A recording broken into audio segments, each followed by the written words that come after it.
Hey everyone, I wanted to talk about sleep. So something that comes up often with clients or people in the challenge is that even if they wanted to, they might not make that 7.5 hour goal for sleep. So here are just a few tips and tricks that can help you get to sleep better.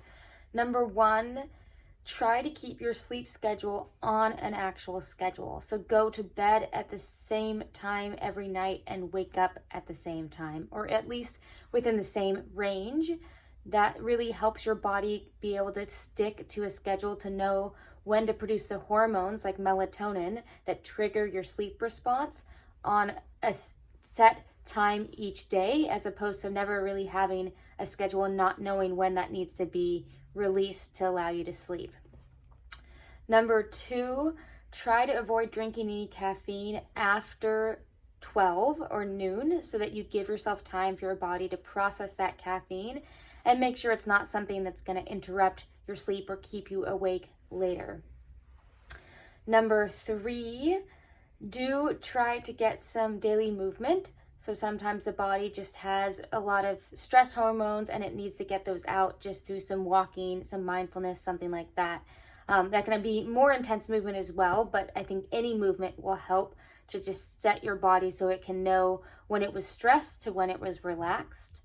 Along with the word stress, of course, another tip is to practice some form of mindfulness or relaxation prior to going to bed, especially if you're someone who gets really keyed up. So for me, when I went back to school and then started the business, my brain was just so full every night. I would go to bed and already just be racing through the thoughts of what else I had to get done or didn't get done in my day.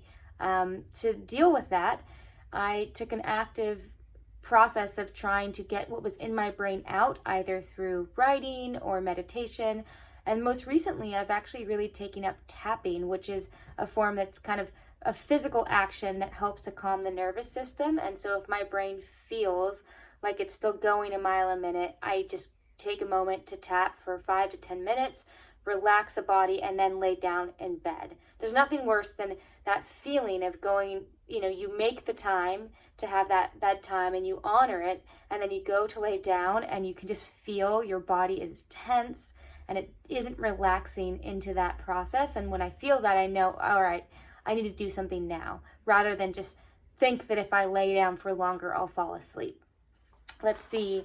Another thing would be to reduce the amount of time you spend by screens, in particular at night. So our body's really sensitive to light. And so when we have screens and bright lights on, and we're doing that until maybe 9, 10 o'clock at night, it doesn't help our body recognize that it's actually time to start going towards bedtime, once again triggering that melatonin and our sleep hormones. On the other end of that, you can actually really help your body by exposing it to light early in the day. So maybe before noon, having time where you get outside, you have sunshine on you.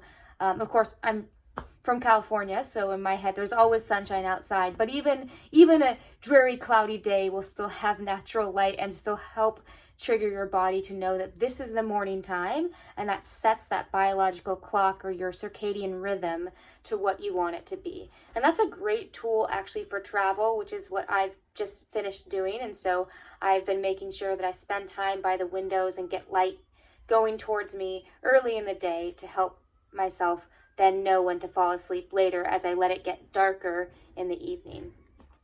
Another trick is to eat starchy vegetables, or eat just kind of a nice well-rounded dinner, definitely a few hours before going to sleep so you have time to digest. But those starchy vegetables last a long time and will help you sleep more thoroughly throughout the night. Starch in particular just has shown up in some studies. So that's like whole food forms of starch, like root vegetables, things like that, mixed into your meal can actually help with sleep quality.